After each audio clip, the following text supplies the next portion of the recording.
Salut à tous, aujourd'hui on est parti pour le 1042e épisode de l'After Zap Image et on débute avec le programme de la journée. C'est le début de la troisième et dernière journée de phase de groupe. On aura deux matchs aujourd'hui. Les deux matchs se joueront à 18h. L'Italie affronte le Pays de Galles et dans le même temps un match très important entre deux équipes qui pour le moment sont en mauvaise posture. La Suisse qui va affronter la Turquie. Petite information du côté du 11 italien ce soir. Roberto Mancini, le sélectionneur, a annoncé hier en conférence de presse que Marco Verratti devrait être aligné en tant que titulaire ce soir face au Pays de Galles. On peut donc s'attendre aussi à avoir un certain turnover au sein du 11 de la Squadra Azzurra. On enchaîne les amis évidemment avec quelques infos sur les matchs de la veille et notamment le match de l'équipe de France. Les Bleus se déplaçaient du côté de Budapest à 15h pour affronter la Hongrie. Et les Bleus se sont fait surprendre juste avant la mi-temps sur une phase de contre-attaque bien menée d'ailleurs par cette sélection hongroise avec des joueurs de l'équipe de France un petit peu en retard, un Benjamin Pavard en retard, et c'est Attila Fiola qui vient crucifier Hugo Lloris de près. Égalisation de l'équipe de France en seconde mi-temps, signé Antoine Griezmann à la suite d'un bon travail sur le côté de Kylian Mbappé et d'une relance aussi très intelligente et dans le rythme de Hugo Lloris. On poursuit les amis avec une statistique qui concerne l'unique buteur de la rencontre du côté de l'équipe de France, Antoine Griezmann, qui est devenu hier le troisième meilleur buteur de l'histoire de l'Euro. 7e but inscrit par Antoine Griezmann hier lors de l'Euro. Il en avait mis 6 lors de l'Euro 2016. Le premier hier. Seuls deux joueurs font mieux que lui, Michel Platini et Cristiano Ronaldo, dont on reparlera un petit peu plus tard. La réaction d'Antoine Griezmann sur ce match nul, il nous dit: on va dire qu'on avait perdu nos habitudes dans un stade plein, on ne s'entendait pas, il faisait très chaud, on se fait prendre sur un contre, on n'a pas su se trouver, on n'a pas su mettre nos occasions au fond en première mi-temps. Et il est vrai que voilà, c'était un match compliqué pour l'équipe de France. Il y avait, oui, comme le dit Antoine Griezmann, le stade plein, il y avait cette forte chaleur, je crois qu'il faisait 34 degrés hier du côté de Budapest, donc 34 degrés à 15h, évidemment, c'est pas facile. Et puis au-delà de ça, il y a eu aussi physiquement des joueurs qui ont été en difficulté hier. On a vu aussi des lignes très éloignées du côté de l'équipe de France. On a vu aussi quelques problèmes défensifs, notamment pour Benjamin Pavard, et puis offensivement, voilà, il n'y a pas eu beaucoup d'efficacité, et les occasions franches des Bleus ont souvent été mal négociées. Donc tout ça fait que l'équipe de France n'a pas pu faire mieux que ce score de 1 partout hier. La déclaration du sélectionneur Didier Deschamps qui nous dit: sur la première mi-temps où nous devons mener au score, au final on se retrouve mené sur leur seule occasion. Ils défendent très bien, ils l'avaient déjà montré face aux Portugais. Il est vrai que cette sélection hongroise, elle a été en première mi-temps très efficace avec une seule occasion qui termine au fond. Mais dans ce genre de match, au final, il faut s'y attendre. La première occasion, elle peut faire mal parce que les Bleus ont eu quand même quelques bonnes situations avant cette première occasion. Malheureusement, ces bonnes situations ont été mal négociées, ou alors Gulacsi était présent. Ensuite, la déclaration du capitaine Hugo Lloris qui nous dit: le discours de Didier Deschamps était de rester positif malgré le contexte et le scénario du match. On a donné 100% pour aller chercher ce match nul, au moins en seconde mi-temps. Même si c'est pas ce qu'on était venu chercher, il va falloir s'en contenter. Il faut rester positif. Après voilà, c'est un match nul pour l'équipe de France. Évidemment, on espérait tous une victoire et avoir déjà la qualification en poche. Voilà, après 2 journées quand même, les Bleus sont en tête de ce groupe. Ensuite, Didier Deschamps qui répond aux questions des journalistes: comment avez-vous trouvé votre milieu de terrain? Était-il émoussé? Réponse du sélectionneur: globalement, ils ont tous été un peu émoussés. Paul Pogba, par son gabarit, ça se voit tout de suite un peu plus. Il manquait peut-être un peu de jus. Adrien a fait beaucoup d'efforts aussi. Je les ai changés parce que je les trouvais moins bien. Ensuite, on a tout fait pour s'adapter à cet horaire qui est compliqué avec cette température. On devait être à 35 degrés de ressenti. Les joueurs demandaient à boire toutes les 5 minutes. C'est vrai que c'était la première forte chaleur aussi pour l'équipe de France hier. Donc c'était pas facile pour les Bleus hier du côté de Budapest. Une petite statistique quand même sur un milieu de terrain qui hier lui aussi était un petit peu moins en vue, mais ça ne l'empêche pas de quand même récupérer 4 ballons sur cette rencontre face à la Hongrie. N'Golo Kanté, 4 interceptions, c'est autant que toute l'équipe hongroise réunie. Ensuite, on enchaîne avec la note attribuée par le quotidien L'équipe à Benjamin Pavard, la note de 2 pour Benjamin Pavard attribuée par l'équipe. Alors il est vrai que si j'avais noté Benjamin Pavard, ça se serait situé par là, hein. Je pense 2-3 pour Benjamin Pavard, évidemment fautif sur le but encaissé par l'équipe de France.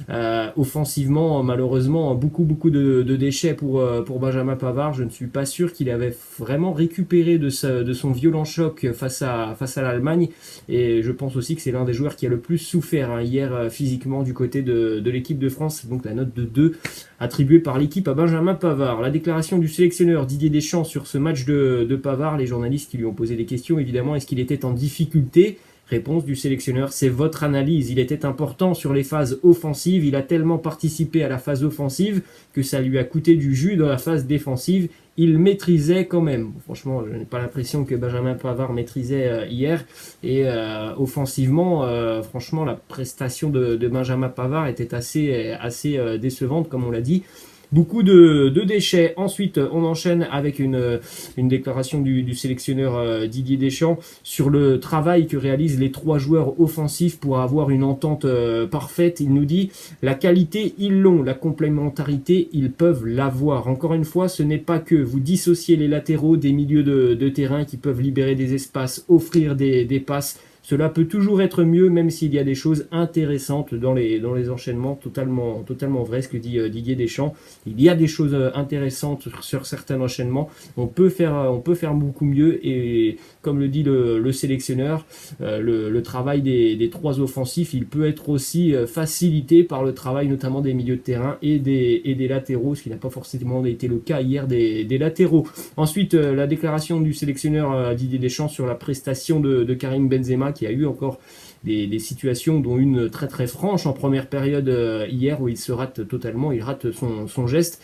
La réaction du sélectionneur, est-ce que Karim doute? Il nous dit, je ne pense pas qu'il y ait de doute vu son vécu et son expérience, il fait de très bonnes choses, mais il lui manque de concrétiser. Il sait qu'il est attendu sur cet aspect, même si je lui ai dit, ce n'est pas que ça, l'essentiel est qu'il garde la confiance et qu'il garde aussi ma confiance. Regardez cette statistique en ce qui concerne Karim Benzema, qui n'a encore jamais marqué dans un Euro. 0 sur 30. Il a tenté 30 tirs lors de l'Euro, Karim Benzema. Alors évidemment pas sur cet Euro, hein, mais sur tous les matchs qu'il a disputés lors d'un Euro. Donc l'Euro 2008, Euro 2012, il n'a jamais marqué lors d'un Euro. Seuls 2 joueurs dans l'histoire de la compétition font pire que Karim Benzema. Andrés Iniesta, 34 tirs avant de trouver le chemin des filets, et Clarence Seedorf, 33.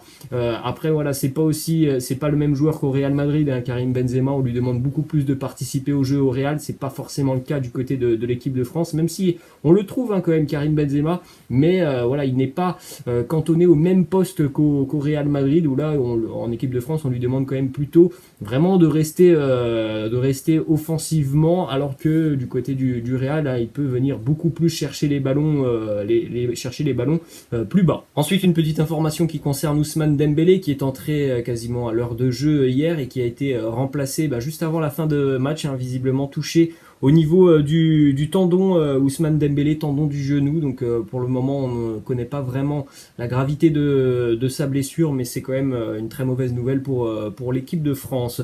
On enchaîne du côté de la sélection hongroise. C'est un exploit évidemment pour cette sélection hongroise. Les larmes du sélectionneur hongrois après l'exploit de son équipe en conférence de presse, et il n'a pas pu retenir ses larmes. C'est un résultat exceptionnel évidemment pour la Hongrie, qui garde encore une fois toutes ses chances de qualification. Il faudra faire un excellent résultat face à l'Allemagne.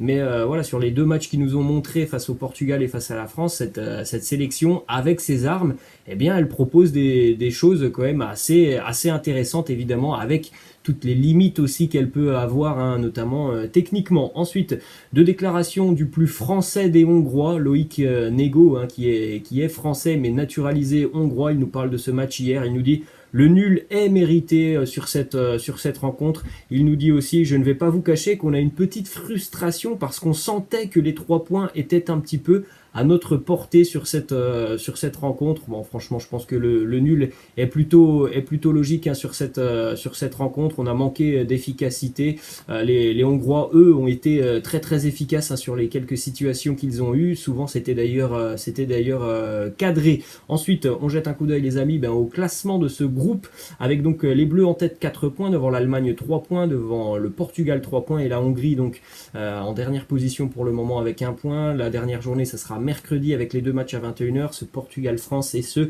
Allemagne-Hongrie. Petit scénario pour l'équipe de France. Alors c'est très simple, hein. Si les Bleus veulent terminer en tête du groupe, la donne elle est simple, il faut battre le Portugal. Sinon il y a d'autres options aussi pour que les Bleus terminent en tête du groupe. L'équipe de France fait match nul contre le Portugal et dans le même temps l'Allemagne fait match nul contre la Hongrie. Il y a un autre scénario aussi, l'équipe de France fait match nul contre le Portugal et la Hongrie ne bat pas l'Allemagne par 4 buts d'écart. Donc ça, ce sont les scénarios pour que l'équipe de France termine en tête de ce groupe. Il y a d'autres scénarios évidemment qui sont possibles. Hein. Les Bleus peuvent terminer deuxième, les Bleus peuvent terminer troisième. Bon, c'est quasiment impossible de voir l'équipe de France terminer en quatrième position. Il faudrait un score incroyable sur le match entre l'Allemagne et la Hongrie. Donc il y a plusieurs scénarios pour l'équipe de France évidemment. On souhaite tous une victoire pour assurer la première place du groupe. On enchaîne les amis avec donc l'autre résultat de ce groupe. Merci le foot. Il est vrai que sur cette première semaine de l'Euro, on a eu parfois des matchs très très ennuyants. Ce n'était pas le cas de ce match entre l'Allemagne et le Portugal, où la Mannschaft s'est imposée 4-2 hier face à cette sélection portugaise. Ouverture du score pourtant signée Cristiano Ronaldo. Et puis après, juste avant la mi-temps, on a eu 2 CSC du côté de la sélection portugaise. Ruben Dias, Rafael Guerreiro en seconde mi-temps, Kai Havertz, Robin Gosens et puis Diogo Jota vont marquer. Ça fait 4-2 pour la Mannschaft évidemment, qui est là, a repris confiance et qui a évidemment aussi fait un grand pas vers la qualification. Quelques statistiques sur cette rencontre complètement dominée par la Mannschaft, qui a été vraiment très très efficace hein, dans les deux surfaces, surtout offensivement. Ils se sont créés de très très bonnes situations, contrairement au match de l'équipe de France hier. Ils ont eu moultes occasions, les Allemands, des occasions très très franches. On a vu une défense portugaise et un milieu de terrain complètement coulé hier, notamment face à ce 3-4-3 allemand, avec beaucoup de surnombre sur les côtés. Les latéraux portugais en grande difficulté hier face aux attaques en surnombre des Allemands. Petite stat sur le Portugal, qui a encaissé 4 buts lors d'un tournoi majeur pour la deuxième fois de son histoire en 67 matchs joués, donc ça soit Euro et Coupe du Monde. Le Portugal n'a encaissé que 2 fois 4 buts dans un match. À chaque fois, c'était face au même adversaire. L'Allemagne hier, et puis on rappelle aussi ce 4-0 lors du mondial 2014. On enchaîne avec une autre statistique sur les 2 CSC du côté de la sélection portugaise hier. Les 2 CSC lors d'un même match d'un tournoi majeur, Coupe du Monde plus Euro, ça n'est jamais arrivé dans l'histoire du football. C'est arrivé hier à la sélection portugaise. On regarde les amis les statistiques de cette rencontre entre le Portugal et l'Allemagne, où on l'a dit, hein, sincèrement l'Allemagne a quand même dominé largement cette rencontre. Un 12 tirs, 7 cadrés, 6 pour le Portugal, 2 cadrés. La possession côté allemand. Vous avez aussi les meilleures notes de ce match hein, du côté portugais et du côté allemand, basé sur le site WhoScored du côté du Portugal. Cristiano Ronaldo et Diogo Jota. Ronaldo, un but, une passe D. Diogo Jota, un but, une passe D. Du côté de l'Allemagne, Robin Gosens, on en reparlera de Robin Gosens, qui a été élu homme du match avec un but et 2 passes décisives. On regarde les stats de Cristiano Ronaldo, qui démarre bien l'Euro. 2 matchs, déjà 3 buts pour CR7, avec aussi une importance hein, évidemment hier sur le but de Diogo Jota. On enchaîne avec cette stat qui concerne Cristiano Ronaldo, auteur de son premier but face à l'Allemagne hier à l'âge de 36 ans. Il aura dû attendre longtemps avant d'enfin pouvoir marquer face à l'Allemagne. C'est aussi la 43e victime internationale pour Cristiano. Attention à l'équipe de France, puisqu'on le rappelle, l'équipe de France fait aussi partie des sélections face à laquelle Cristiano n'a jamais marqué. Donc hier, il a débloqué le compteur face à l'Allemagne. On espère qu'il ne le débloquera pas face à l'équipe de France mercredi. Ensuite, autre statistique sur l'immense Cristiano Ronaldo, qui hier a égalé le record de Miroslav Klose sur le nombre de buts inscrits en tournoi majeur. Donc encore une fois, Coupe du Monde et Euro. Miroslav Klose en avait inscrit 19. Cristiano en est maintenant aussi à 19. On enchaîne aussi avec ce sprint incroyable de CR7 hier pour aller marquer l'ouverture du score face à l'Allemagne. Regardez au niveau du chrono en haut, 14 minutes et 3 secondes, il était dans sa surface de réparation pour défendre, et puis 14 minutes et 17 secondes, donc 14 secondes plus tard, il est dans la surface de réparation adverse pour aller ouvrir le score, tout ça à l'âge de 36 ans. Ensuite, quelques infos du côté de la sélection allemande. Kai Havertz, buteur hier, il a marqué dans chacun des tournois professionnels dans lesquels il a joué. Bundesliga, Coupe d'Allemagne, Premier League, FA Cup, Carabao Cup, Europa League, Champions League, Nations League et Euro. C'est assez impressionnant pour un joueur qui, on le rappelle, est encore tout jeune. Ensuite, Robin Gosens, on en a parlé, élu homme du match hier. Robin Gosens, le latéral de l'Atalanta Bergame, auteur d'un match énorme. Robin Gosens, il a tellement fait mal aux latéraux portugais et à la défense portugaise. Un but, 2 passes décisives pour Robin Gosens. Les statistiques complètes, c'est 100% de tirs réussis, 46 ballons touchés, 6 ballons touchés dans la surface adverse. On rappelle quand même que c'est un latéral. 3 tirs cadrés, 2 chances créées, 2 centres, un tacle, une interception, un but. C'est quand même assez monstrueux cette prestation de Robin Gosens qui d'ailleurs était aux anges après cette rencontre. Il nous dit: je dois me pincer, je n'arrive pas à y croire, je suis ultra content, je vais en profiter ce soir et demain. Et ensuite on se concentrera sur la Hongrie. Il est sorti notamment à l'heure de jeu, Robin Gosens, mais il s'est montré assez confiant et sur son état de forme, visiblement plus de peur que de mal, juste une petite douleur aux adducteurs hier. Ensuite, cette déclaration de Robin Gosens sur un échange qu'il a eu avec Cristiano Ronaldo en 2019 lors d'un match entre la Juve et l'Atalanta. Il nous dit: j'ai demandé, Cristiano, est-ce que je peux avoir ton maillot? Il ne m'a même pas regardé. Il m'a juste dit non. J'étais rouge, j'avais honte. Vous savez, ce moment où quelque chose d'embarrassant se produit et vous regardez autour de vous pour voir si quelqu'un l'a remarqué. C'est ce que j'ai ressenti et j'ai essayé de le cacher. Voilà ce qui s'est passé en 2019 lors d'un match entre la Juve et l'Atalanta. Cristiano qui a refusé de donner son maillot à Robin Gosens. Alors peut-être qu'il l'avait promis à un autre joueur. En tout cas, Robin Gosens, lui, avait honte de cet échange avec Cristiano. Ensuite, une déclaration de Joachim Löw, le sélectionneur de l'Allemagne, qui nous dit: c'était une super performance. J'ai vu un bon état d'esprit, un bon moral dans une situation qui était difficile pour nous. Nous méritons cette victoire et le score aussi. Nous voulions corriger notre jeu offensif, mieux faire que ce que nous avions mal fait face à l'équipe de France. C'était clair et nous avons mis du rythme dès le début. Nous avons développé un bon jeu de combinaison par les ailes avec notamment Robin Gosens et Joshua Kimmich. Alors il est vrai qu'il y avait beaucoup plus de mouvement du côté de l'Allemagne hier face au Portugal que face à l'équipe de France. Il y avait aussi, il faut le dire, pas la même défense en face. Les Bleus n'ont laissé que très peu d'espace à la sélection allemande. Ça n'a pas été le cas hier des Portugais qui ont vraiment été en grande difficulté face aux attaques en surnombre de l'Allemagne. Une déclaration de Danilo Pereira, le milieu de terrain du Portugal, qui nous dit: c'est un résultat très lourd. Je pense que nous ne sommes pas parvenus à conditionner la tactique des Allemands avec beaucoup de joueurs au milieu de terrain, ce qui a permis de jouer dans notre moitié de terrain et de marquer les buts qu'ils ont réussi à marquer. Nous sommes parvenus à réagir un petit peu en seconde période, mais ça n'a pas été suffisant. Maintenant, nous avons ce match contre l'équipe de France. Nous allons bien nous préparer pour le gagner. On poursuit, les amis, avec le résultat hier du 3e et dernier match de ce samedi. C'était cette rencontre entre l'Espagne et la Pologne. Et une nouvelle fois, l'Espagne tenue en échec. 4 jours après le match nul face à la Suède, les Espagnols font de nouveau un match nul, un partout face à la Pologne. Ouverture du score d'Alvaro Morata, égalisation de Robert Lewandowski et puis Gérard Moreno qui rate un penalty. Sincèrement, il y a une justice parce que ce penalty il ne doit pas avoir lieu pour moi. Donc voilà, il a raté ce penalty, Gérard Moreno, avec cette frappe sur le poteau. Ensuite, une petite information qui concerne Alvaro Morata, vivement critiqué depuis quelques jours du côté de la sélection espagnole, mais Alvaro Morata reste quand même le joueur qui a inscrit 4 des 5 derniers buts de l'Espagne à l'Euro. Seul Fernando Torres a marqué plus de buts dans la compétition pour la Roja. Du côté de la Pologne, il est de retour. Le monstre se réveille après un premier match face à la Slovaquie assez compliqué.